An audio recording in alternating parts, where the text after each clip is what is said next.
welcome to Z Story. Kali ini aku Ceisha, dan aku yang akan menemani kalian semua 10-15 menit ke depan ngobrolin hal-hal lucu, konyol, dan bahkan kita bisa dapat insight-insight menarik nih. Dan kali ini aku punya narasumber yang super kece banget, yang bisa membagikan pengalamannya ke kita semua dan lagi mengikuti program yang namanya Ausbildung di Jerman. Terus tonton dan pantengin terus Dash Entertainment. Jangan lupa untuk like, comment, and subscribe. And please welcome Kak Alfa. Halo teman-teman semua, aku Alfa. Sekarang aku lagi mengikuti program Ausbildung di Jerman sebagai Pflegefachkraft atau kalau di bahasa Indonesiain sebagai perawat. Aku udah tahun kedua di Jerman. Keren banget ya, perawat di Jerman nih teman-teman semuanya.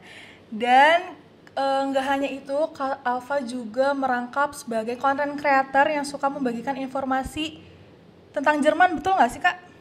Betul, aku lagi suka berbagi ke teman-teman yang emang lagi penasaran nih gimana cara Ausbildung ke Jerman gitu-gitu. Oke. Lagi bagi-bagi informasi aja. Seru ya di sana. Gimana tuh kabarnya Kak? Di sini so far sih enak ya, cuman sekarang cuacanya lagi dingin banget. Oke. Kayak kemarin aja tuh kayak di bawah 10 derajat, itu lagi Wah. dingin banget.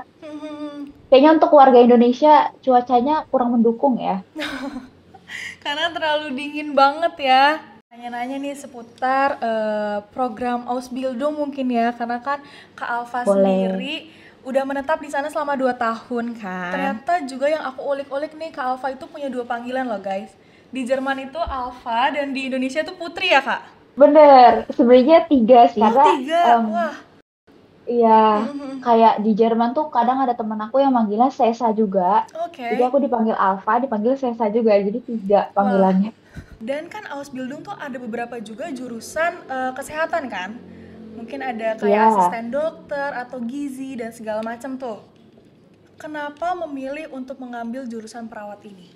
Sebenarnya dulu itu aku pengennya ngambil asisten dokter gigi. Oke. Tapi emang di agen aku waktu itu lowongan pekerjaan yang lagi ditawarin itu perawat. Karena emang di Jerman saat itu di kondisi itu lagi sangat membutuhkan perawat kan. Jadi Oke. ya udah mau nggak mau aku ngambil perawat. Cuman emang dari awal tuh aku pengen ngambil jurusan asisten dokter gigi sebenarnya begitu. Sebenarnya kalau emang mau ngambil Ausbildung kesehatan itu nggak Yes. harus jurusan IPA.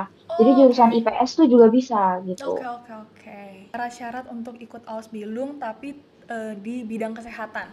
Oke, kalau misalkan untuk di bidang kesehatan sendiri, syarat Yes. yang paling utama itu teman-teman harus punya sertifikat B2 gitu. Kalau Oke. misalkan jurusan lain, itu sertifikat B1 aja cukup sebenarnya. Tapi untuk jurusan keperawatan, asisten dokter gigi, pokoknya yang berhubungan dengan kesehatan, itu syarat paling utamanya perlu punya sertifikat B2 Oke. gitu.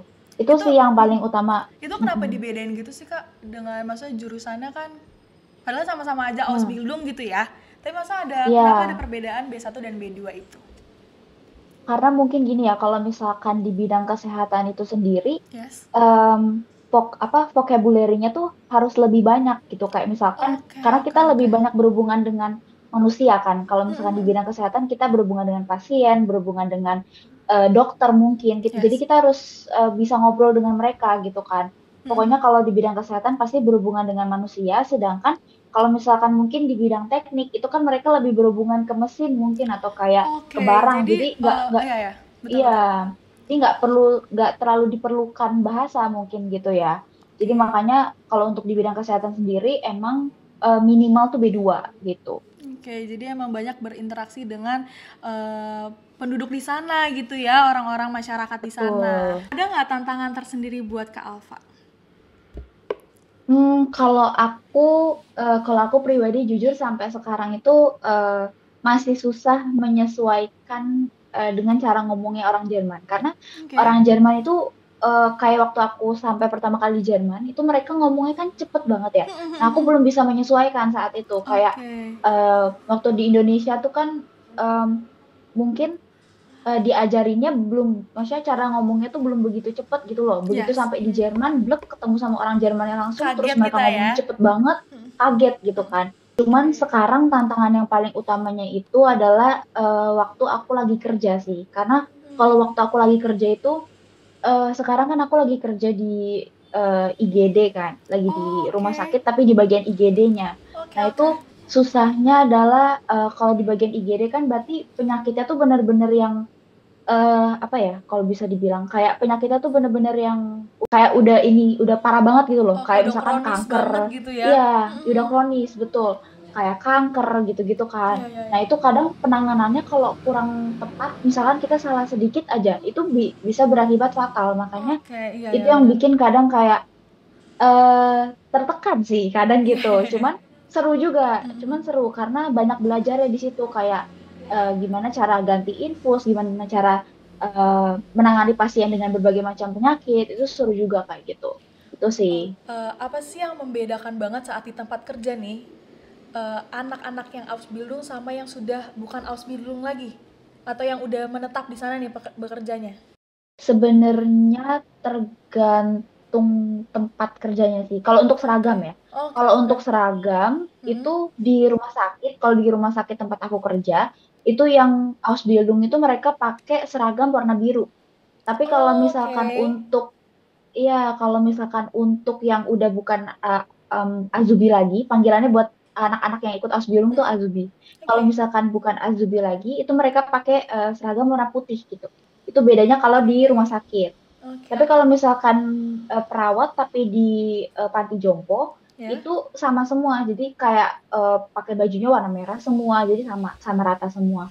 Cuman yang paling signifikan bedanya itu pasti dalam hal pekerjaannya. Karena kalau misalkan yang Hmm. udah bener-bener perawat yang bukan Azubi lagi, itu pasti dia udah bisa handle handle satu pasien sendiri gitu kan. Kayak Ya, misalkan udah ya, bisa ya. mandiin sendiri, udah bisa eh, nyuntik, udah bisa ngasih obat segala macam tuh sendiri. Tapi kalau misalkan untuk Azubi itu perlu di bawah kontrol, istilahnya kayak ya di bawah kontrol dari si perawat yang udah bukan Azubi lagi ini, yang udah profesional gitu.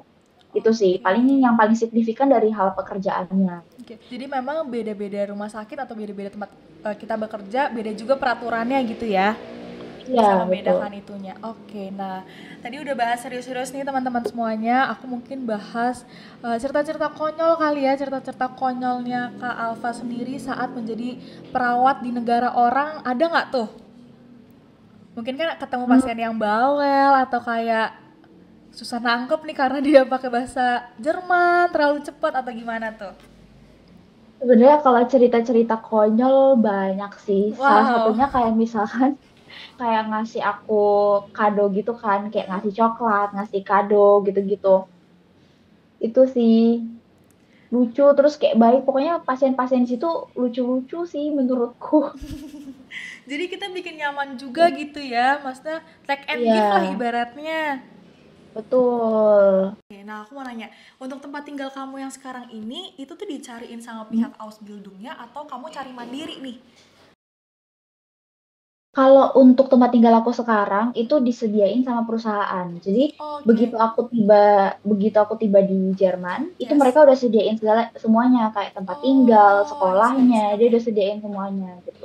Last question, ada nggak sih pesan-pesan untuk teman-teman di luar sana atau teman-teman di Ars Entertainment yang mau ikut Ausbildung juga, terutama di bagian kesehatan nih?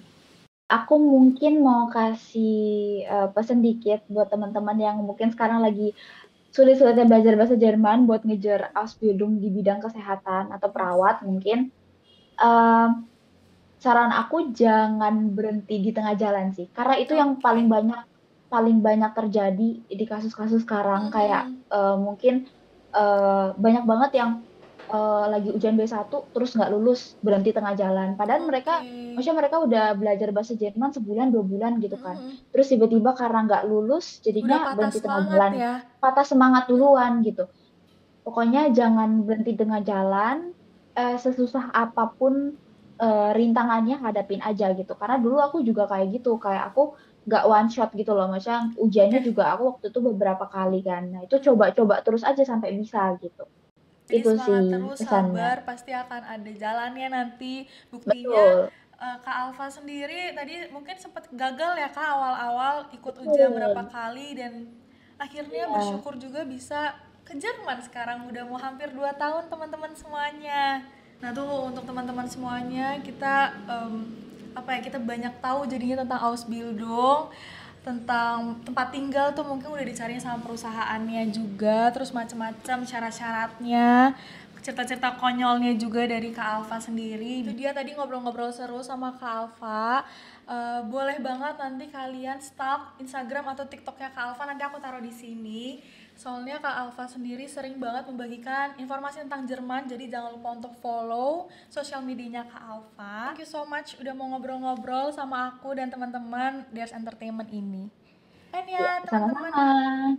jangan lupa untuk like, comment, and subscribe. Bye! Thank you Kak Alfa! Bye. Bye-bye.